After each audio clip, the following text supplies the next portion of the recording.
Panginoon ay purihin, ngalan niya ay dakilain.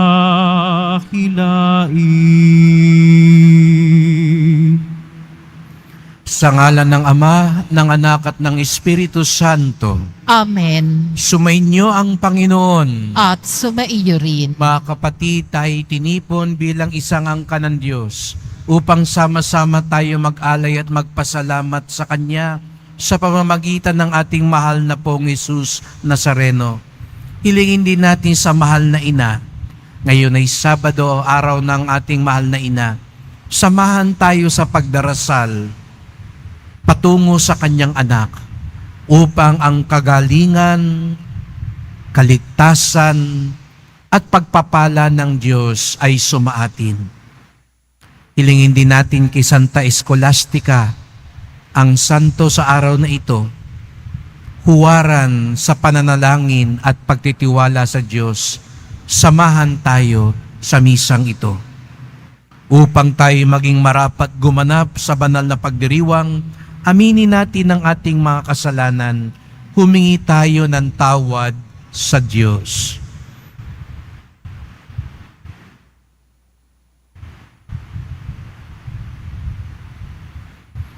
Sinugong tagapagpagaling sa mga nagsisisi, Panginoon, kaawaan mo kami. Panginoon, kaawaan mo kami. Dumating na tagapag-anyayang mga makasalanan ay magsisi, Kristo, kaawaan mo kami. Kristo, kaawaan mo kami. Nakaluklok ka sa kanan ng Diyos Ama para ipamagitan kami.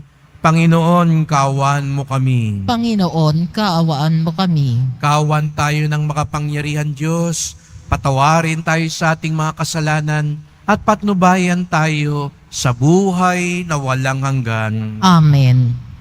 Manalangin tayo.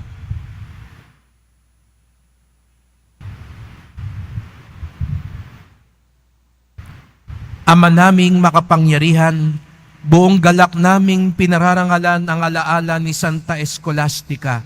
Ang pagtingin namin sa Kanya bilang huwaran sa katapatan ay magbunga nawa ng aming pagkakaroon ng maasahang pag-ibig sa aming paglilingkod sa iyo at sa pamumuhay sa walang maliw mong kagalakan.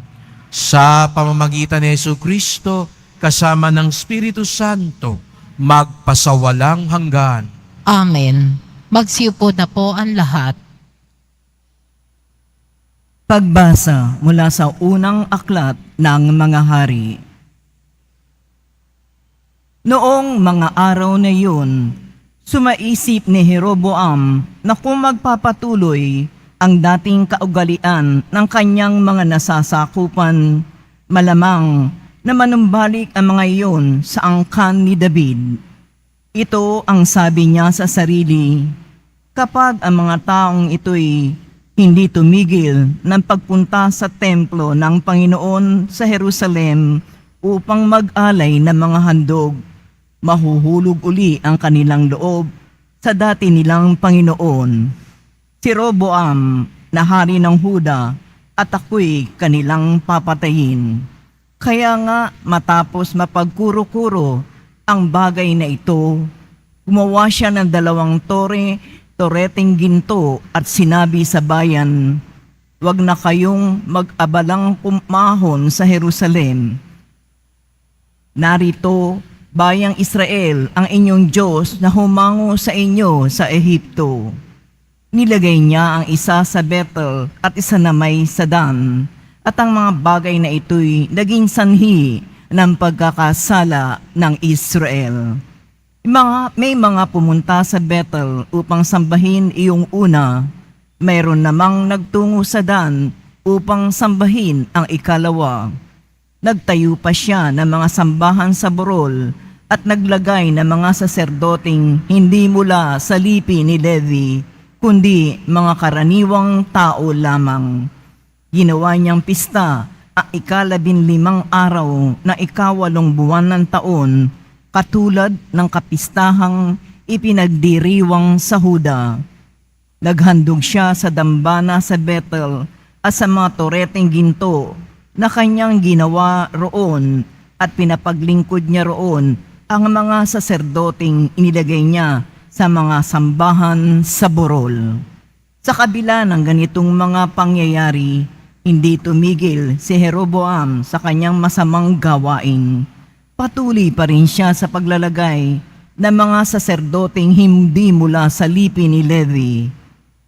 Sino mang may gusto ay ginagawa niyang saserdote ng mga sambahan sa burol. Dahil sa mga ginawang ito ni Jeroboam, kinamuhian ng Diyos ang kanyang sambahayan. Ito ang naging sanhi ng hindi niya pananatili sa pagkahari. Ang salita ng Diyos. Salamat sa Diyos. Panginoong masintahin, ang bayan mo'y gunitain. Panginoong masintahin, ang bayan mo'y gunitain. Nagkasala kami tulad ng ginawa ng aming magulang. Ang aming ginawa'y tunay na ditumpak, pawang kasamaan. Ang magulang namin nang nasa Ehipto, hindi alumana ang kahangahangang mga ginawa mong kanilang nakita. Panginoong masintahin, ang bayan mo'y gunatain. Sa may bundok ng Horeb, doon ay naghagis niyong gintong baka. Matapos mahugis, ang ginawa nila'y kanilang sinamba. Ang dakilang Diyos ay pinagpalit sa Diyos na nilikha. Sa Diyos na baka na ang kinakain ay damong sariwa.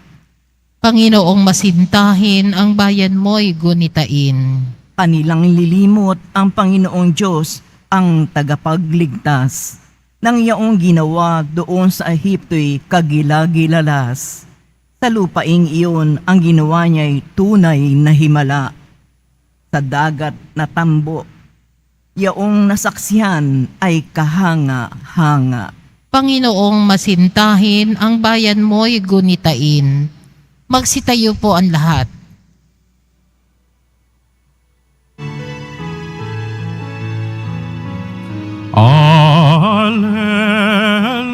Alleluia,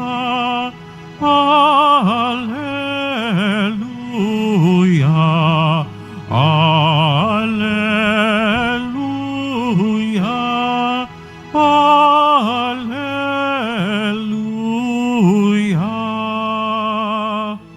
Ang tao ay nabubuhay sa salita ng may kapal na pagkaing kanyang bigay. Alleluia, alleluia, alleluia,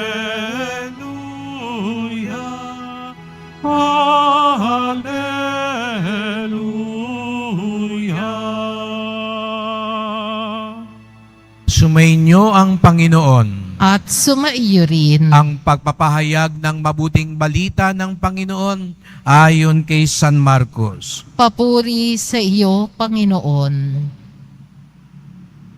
Noong mga araw na iyon, muling nagatipo ng mga tao. Naubos na nila ang kanilang pagkain. Kaya tinawag na ni Jesus ang kanyang mga alagad at sinabi sa kanila, "Nahabag ako sa mga taong ito, sapagkat 3 araw na ngayon kasama ko sila at wala na silang makain. Kung pauwiin ko ng gutom, may hilo sila sa daan. Galing pa naman sa malayo ang ilan sa kanila. Saan po tayo kukuha ng tinapay dito sa ilang para magkasya sa ganito karaming tao?" Tugon ng mga alagad.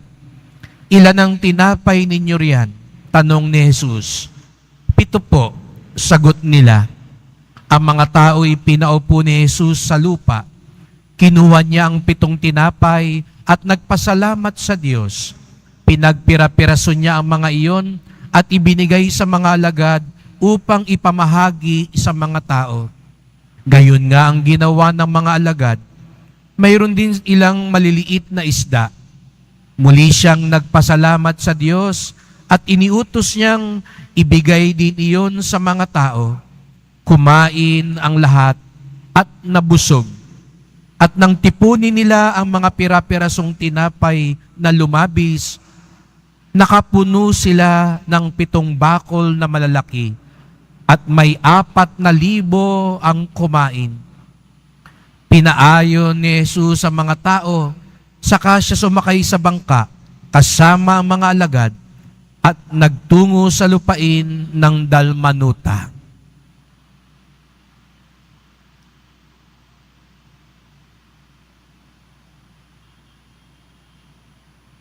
Ang mabuting balita ng ating kaligtasan.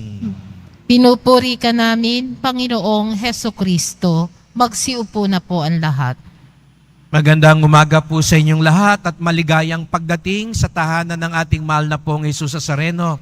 Binabati din natin ang mga nasa online, lalo na po mga may sakit, nag-aalaga sa may sakit, at mga kababayan, mga kadeboto natin mula sa iba't ibang panig ng bansa at daigdig na nais sumama sa pagdiriwang ng misa dito sa Quiapo, sa Basilica Minor at Pambansang Dambana ni Jesus Nazareno.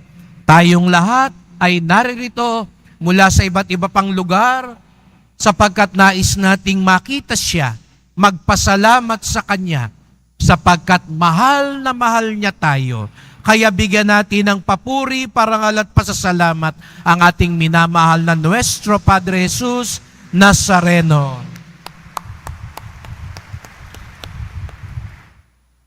Kapag tayo po ay nagsisimba, sana po'y pag pinapakinggan natin ang mga pagbasa, ito'y hindi lamang nagbibigay ng kwento ng mga nangyari noong unang panahon, kung hindi higit sa lahat, nagbibigay aral sa atin ngayon. Kaya tayo bumabalik sa mga nakalipas na pangyayari upang matuto sa ating kasalukuyang pangyayari. Kaya tayo tuwing nagsisimba, ang hiling natin sa Panginoon, makapakinig tayo, maging bukas tayo. Kahapon, naghimala si Jesus Nazareno doon sa pipi at bulag at bingi sapagkat nakinig siya. Mabuksan ka, sabi nga ni Jesus Nazareno. Kaya sabihin mo nga sa katabi mo, mabuksan ka. At sa kabila naman, at pagpapalain ka ng Diyos. Ang nais pagpalain ng Diyos, pumalakpak ng mas malakas.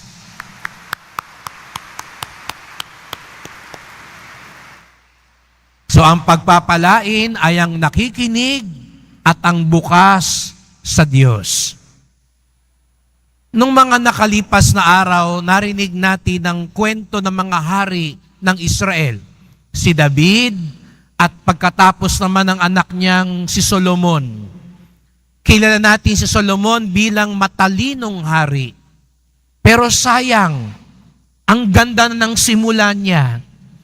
Pero nasayang ang lahat. Kaya huwag niyong sayangin, dumayo pa kayo sa Quiapo. Kung hindi kayo makikinig, sayang din ang biyahe.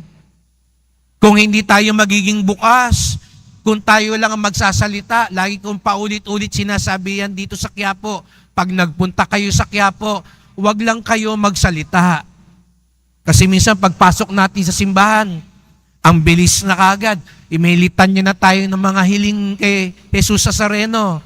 Pagkatapos niyo sabihin yung mga hiling niyo, alis na agad. Gustong sabihin ni Jesus Nazareno, hindi pa ako nagsasalita. Huwag ka pang aalis. Ikaw lang ang nagsalita. Ako rin may hihilingin sa'yo. Tandaan niyo yan, mga kapatid. Pag nagpupunta tayo sa simbahan, hindi lang tayo ang humihiling sa Diyos. Ang Diyos din may hinihiling sa atin para mangyari ang himala. Yun ang nakaligtaan ni Solomon. Humiling siya sa Diyos, bigyan niyo ako ng karunungan. Binigay sa kanya ng Diyos. Pero ano ginawa ni Solomon? Sinayang niya. Kaya hindi dahil binigay yung dasal ninyo, feeling blessed na, hindi pa tapos yun. Binigyan ka nga ng pera, ipinangsugal mo naman. Binigyan ka nga ng kabuhayan, hindi ka naman nagbibigay din sa kapwa mo. Huwag natin sayangin. Matuto tayo, kaya sabi ko, binabalikan ng nakaraan para matuto tayo ngayon. Ano nangyari kay Solomon? Matalino nga siya, yumabang naman. Nagkulang ng pagtitiwala sa Diyos. Kaya sa kagustuhan niyang lumawak ang kanyang kapangyarihan, manatili sa kapangyarihan, ang daming naging asawa. Alam niyo ba ilan ang asawa ni Solomon? 700. Kahit isa-isang araw, kulang pa rin. Hindi pa kasama yung kabit. Alam niyo ilan ang kabit? 300. 1,000. Baka may debotong babaero dito, ha? Walang debotong babaero. Lagot kayo kay Jesus Nazareno. Walang debotong hindi tapat sa asawa. Kahit ilang lakad kang paluhod, kahit ilang posisyon ang puntahan mo, kung hindi ka magiging tapat, tandaan nyo si Solomon. Kaya anong nangyari? Nahati.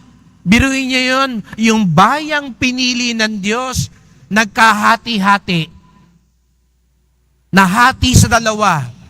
Si Rehoboam, yung anak ni Solomon, ang natira sa kanya, 12 tribo ang Israel, 2 tribo lang. Si Jeroboam, yung isang pinuno, sa kanya napunta yung 10. Biruin niyo yun, ito yung bayang pinagpala. Nahati. At itong si Jeroboam, yung kabilang hari, ano sabi niya? Hindi ko na papupuntahin sa Jerusalem. Baka kasi dun pa sila sumunod. Kaya ano ginawa nung isang hari? Nagtayo siya ng sariling templo. Sabi niya sa kanyang mga nasasakupan, huwag na kayong sumamba sa Jerusalem. Dito na lang tayo. Namili siya ng mga kanyang pari-parian. Nilayo niya sa Diyos ang mga tao. Di ba nangyayari pa rin yan? May mga ibang leader, nilalayo tayo sa Diyos. Kung pwede lang magtatag ng sarili nilang simbahan, gagawin nila ng sarili nilang mga iglesia at mga kung ano-anong mga kulto, gagawin nila. Pero anong hangarin nila? Nilalayo nila ang bayan sa Diyos. Nilalayo nila ang tao. At yun ang masaklap na nangyari. Sumunod yung mga tao. Sa halip na pumunta sila sa Jerusalem, doon na lang sila sa Bethel at sa Dan. Dito na lang tayo. Sabi ng hari, dito na lang tayo. At dahil doon, naglaho ng tuluyan ang kaharian. Sayang, sayang, ang ganda-ganda ng simula ng kaharian ng Israel. Si Haring David, si Haring Solomon, ang ganda ng templo ng Jerusalem, pero nagkawatak-watak. Bakit? Hindi sila nakinig sa Diyos. Hindi sila nagtiwala kung kani-kanino sila bumaling. Pero may mabuting balita. Sa Ebanghelyo nakita natin, yung mga tao, galing pa sa mga malalayong lugar, nagpunta kay Jesus Nazareno. Para bagang nangyayari ngayon sa Quiapo. Galing pa sa iba-ibang lugar. Sino rito ang galing pa sa mga probinsya? Taas nga ang kamay. Ayan, welcome po sa Quiapo. Palakpakan natin yung mga galing probinsya. At natitiyak ko, sa iba-iba pang lugar, konti lang ang taga-Quiapong nagsisimba ngayon dito, tiyak ko, dahil mas marami ang galing sa iba't ibang lugar. Gaya ng nangyayari sa Ebanghelyo. At anong sabi sa Ebanghelyo? Gutom na sila. Pero nandun pa rin sila. Hindi ko natatanungin sinong gutom. Mahirap na. Baka sabihin nyo, pakainin nyo kami, Father. No? Pero natitiyak ko, marami na sa inyong nagugutom. Siguro iniisip na, saan tayo kakain mamaya? Ayan, natutukso ka ng hindi makinig. No? Siguro kinakalabit mo na yung isa, yung katabi mo, saan tayo? Ang tagal namang matapos nung paring to para makakain na tayo ng sotanghon o pansit palabok dyan. Alam ko yan ang dinadayo nyo rito. Bukod sa Nazareno. Pero gano'n na nangyari sa Ebanghelyo. Kahit gutom sila, kahit pagod sila, hindi katulad sa unang pagbasa, lumihis ang tao. Lumayo ang tao. Nagpabuyo ang mga tao doon sa mga nagdidiyos-diyosan. Maraming ganyan. Mga politiko, mga kung sino-sino, nagpapanggap na sila ang sugo ng Diyos, nagdidiyos-diyosan. Nilalayo tayo kay Jesus Nazareno. Pero buti na lang, katulad ng mga nasa Ebanghelyo, tayo, hindi tayo paliligaw. Hindi tayo malilito. Kay Jesus Nazareno tayo, anuman ang mangyari, kahit gutom, kahit maraming pagsubok, kahit hindi pa nabibigay ang dinadasal, kay Jesus Nazareno pa rin tayo. Amen? Ang kay Jesus Nazareno pa rin, ano ang mangyari? Ipakita natin sa Kanya, itaas natin ang ating kamay, at pumalakpak ng mas malakas.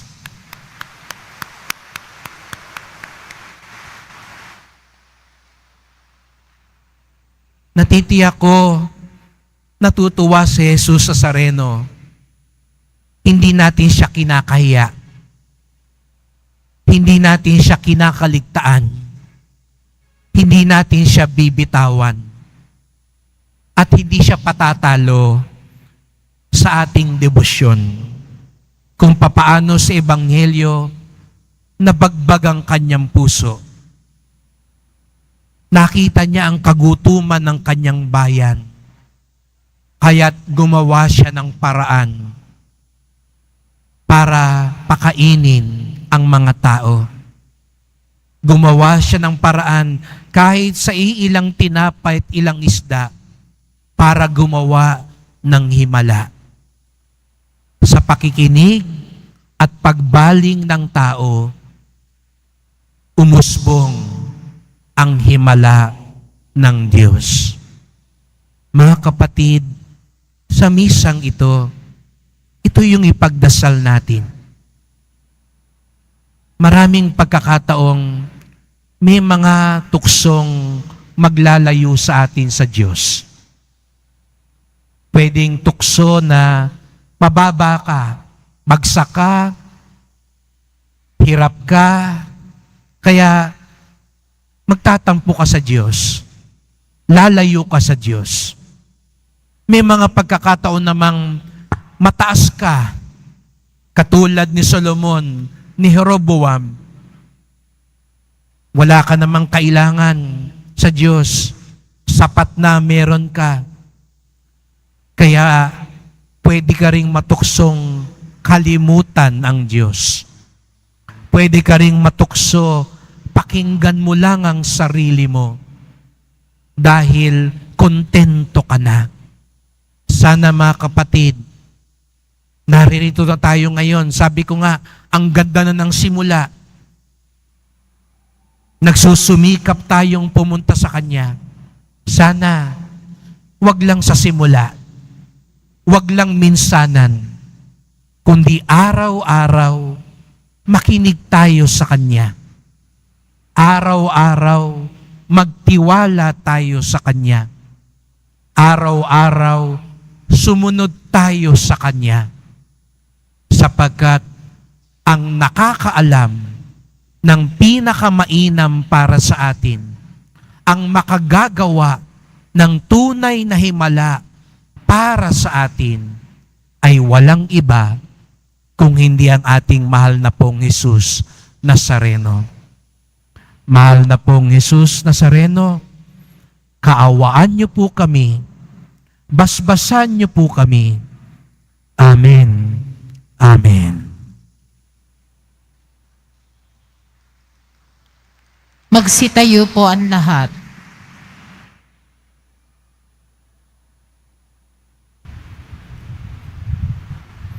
Mga kapatid, sa pagpapakain ng 5,000 tao, ipinakita ng ating Panginoon na ang Diyos Ama ang siyang nagbibigay ng lahat ng ating pangangailangan.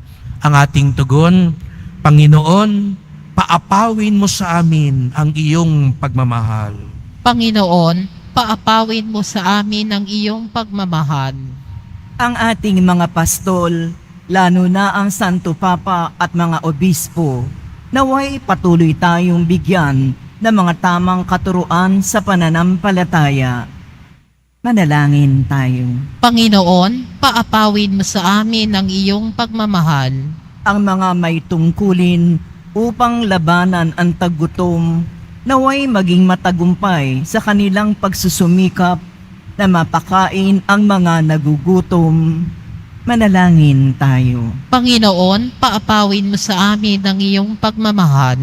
Ang mga nagugutom kay Kristo, naway matagpuan ang iisang Panginoon, iisang pananampalataya at iisang binyag.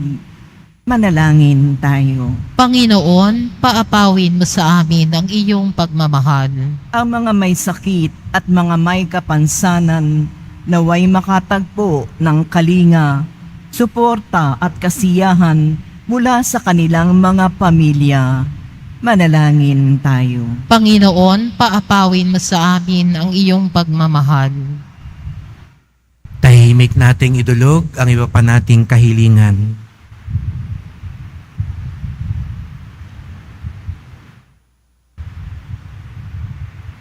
Makapangyarihang Ama, binigyan mo kami ng tinapay, buhat sa langit, upang maging pagkain namin sa aming paglalakbay.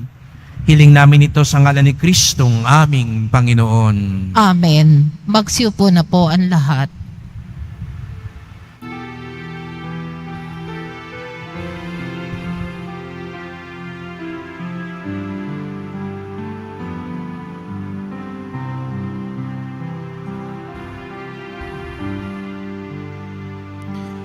Itong alak at tinapay ay handog sa iyo, Ama. Ito'y bunga ng aming gawang iyong pinagpala. Sumasamo ang iyong bayan, tanggapit iyong basbasan, nang sa amin maging tunay na katawat dugo ng iyong anak. Magsitayo po ang lahat. Manalangin kayo mga kapatid upang ating paghahain ay kalugdan ng Diyos Amang makapangyarihan. Tanggapin nawa ng Panginoon itong paghahain sa iyong mga kamay sa kapurihan niya at karangalan sa ating kapakinabangan at sa buong sambayanan niyang banal. Ama naming lumikha, sa pagpapahayag namin sa iyong kadakilaan, ngayong ginugunita namin ang dalagang si Santa Escolastica, ang kalugod-lugod niyang kagitingan sa pamumuhay, ay magpagindapat nawang kalugdan mo ang aming mga alay sa pamamagitan ni Jesucristo kasama ng Espiritu Santo magpasawalang hanggan. Amen. Sumainyo ang Panginoon. At sumaiyo rin. Itaas sa Diyos ang inyong puso at diwa. Itinaas na namin sa Panginoon. Pasalamatan natin ang Panginoong ating Diyos. Marapat na siya ay pasalamatan. Ama naming makapangyarihan, tunay ngang marapat na ikaw ay aming pasalamatan. Ngayong ikinagagalak naming may mga banal na tao na nagtalaga ng sarili sa anak mong si Jesucristo upang ipamalas nila ang pag-aari mo at maakit ang kapwa na manalig sa iyo.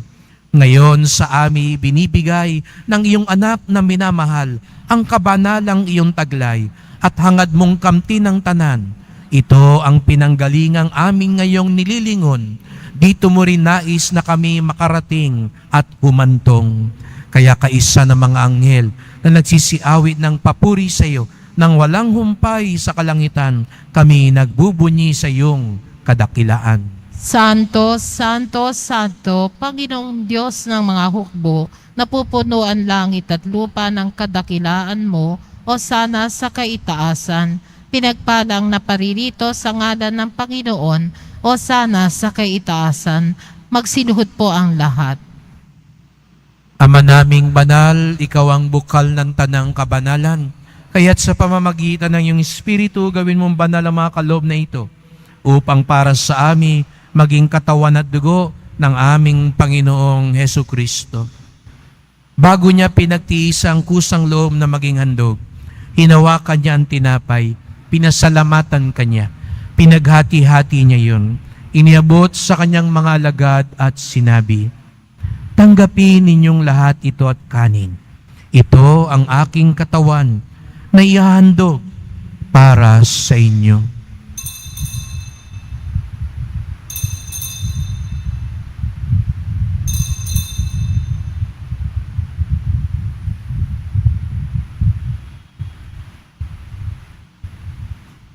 Gayon din naman nang matapos sa hapunan, hinawakan niya ang kalis, muli kanyang pinasalamatan.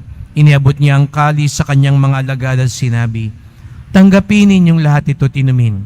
Ito ang kalis ng aking dugo, ng bago at walang hanggang tipan. Ang aking dugo na ibubuhos para sa inyo at para sa lahat sa kapagpapatawad ng mga kasalanan. Gawin niyo ito sa pag-alala sa akin."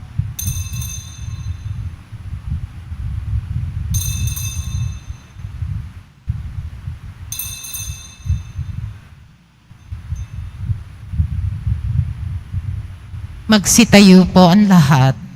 Ipagbunyi natin ang misteryo ng pananampalataya. Si Kristo'y namatay, si Kristo'y nabuhay, si Kristo'y babalik sa wakas ng panahon. Ama, ginagawa namin ngayon ang pag-alaala sa pagkamatay at muling pagkabuhay ng iyong anak. Kaya tinalay namin sa iyo ang tinapay na nagbibigay buhay at ang kalis na nagkakaloob ng kaligtasan. Kami nagpapasalamat dahil kami yung minarapat na tumayo sa harap mo para maglingkod sa iyo. Isinasamo namin kaming magsalo-salo sa katawan at dugo ni Kristo ay mabuklod sa pagkakaisa sa pamamagitan ng Espiritu Santo. Ama, lingapin mong yung simbahang laganap sa buong daigdig. Puspusin mo kami sa pag-ibig kaysa ni Francisco naming Papa, ni Jose naming Obispo at ng Tanang Kaparian. Alalahanin mo rin ang mga kapatid naming nahimlay na may pag-asang sila'y muling mabubuhay. Gayon din ang lahat ng mga pumanaw. Kawan mo sila't patuloyin sa iyong kaliwanagan. Kawan pagindapating kaming lahat na makasalo sa iyong buhay na walang wakas.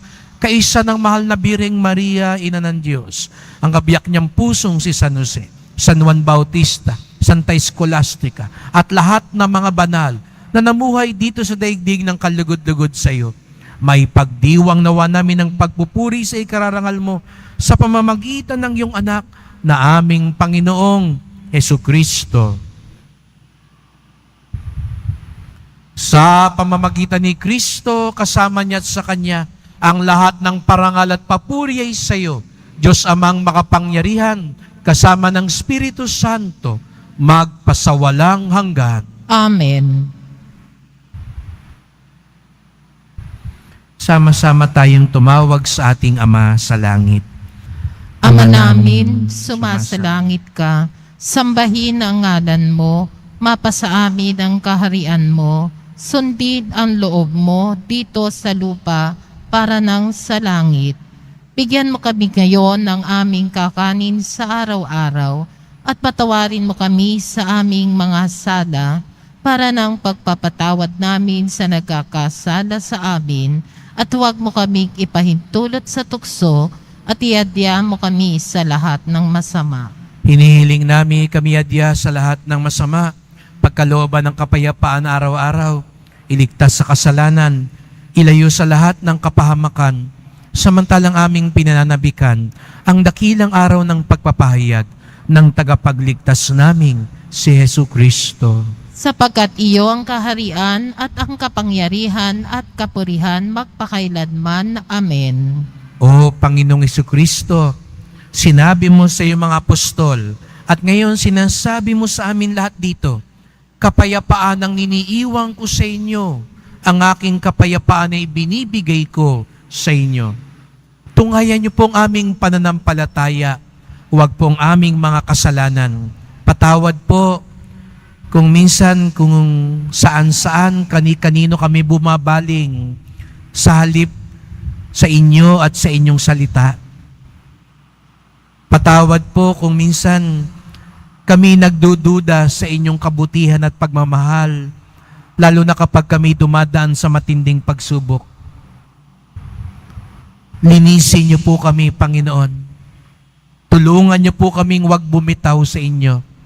At pagkalooban kami ng kapayapaan at pagkakaisa, ayon sa iyong kalooban, kasama ng Espiritu Santo, magpasawalang hanggan. Amen. Ang kapayapaan ng Panginoon ay laging sumainyo. At sumaiyo rin. Magbigayan tayo ng kapayapaan ni Kristo sa isa't isa.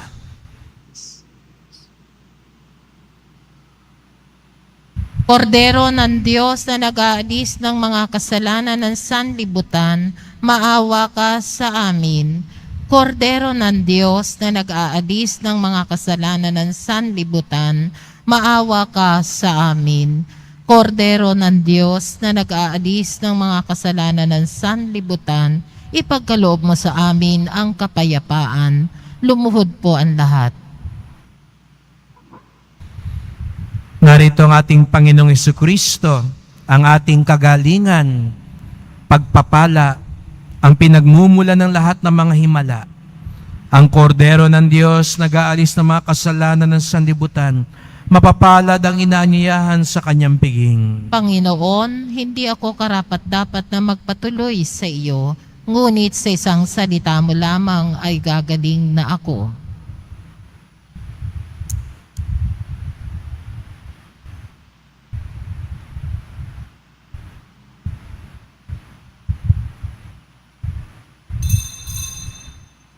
Para sa lahat ng tatanggap na banal na komunyon, sasagot po tayo ng amen pagkasabi ng pari o ng lay minister ng katawan ni Kristo at isubo agad sa bibig bago umalis sa harapan ng pari o lay minister. Sumunod po tayo. Maraming salamat po.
Manalangin tayo.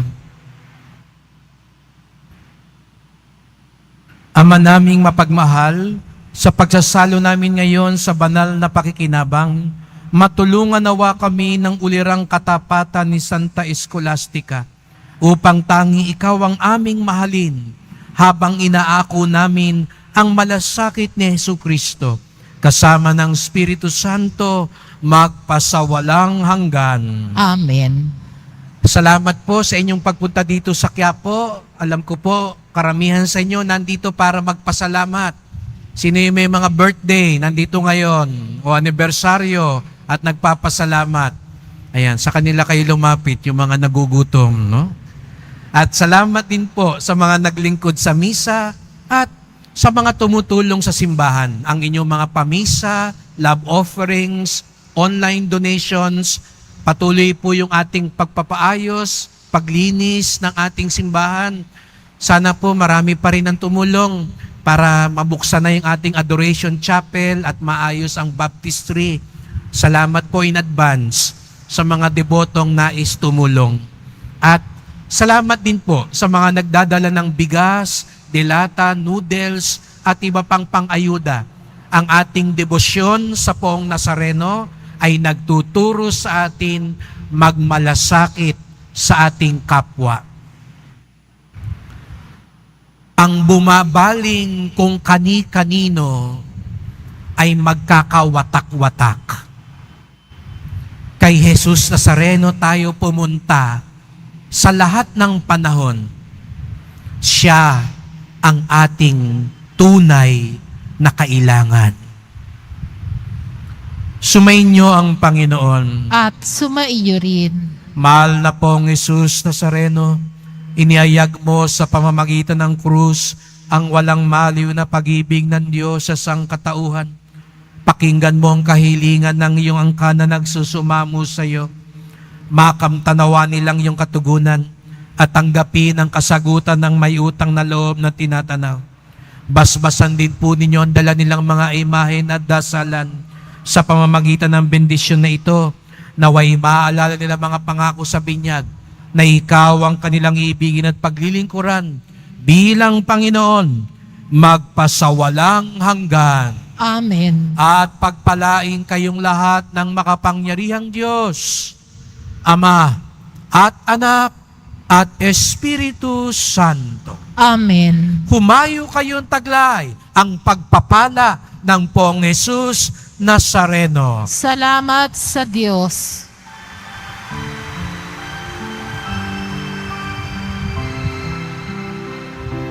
Nuestro Padre Jesús Nazareno, sinasamba ka namin, pinipinto ka namin, aral mo ang aming buhay at kaligtasan. Nuestro Padre Jesús Nazareno, iligtas mo kami sa kasalanan. Ang krus mo kinamatayan ay sagisag ng aming kaligtasan. Nuestro Padre Jesús Nazareno, dinarangal ka namin. Nuestro Padre Jesús Nazareno, nilulwalhati ka namin. Nuestro Padre Jesús Nazareno, dinarangal ka namin. Nuestro Padre Jesús Nazareno, nilulwalhati ka namin.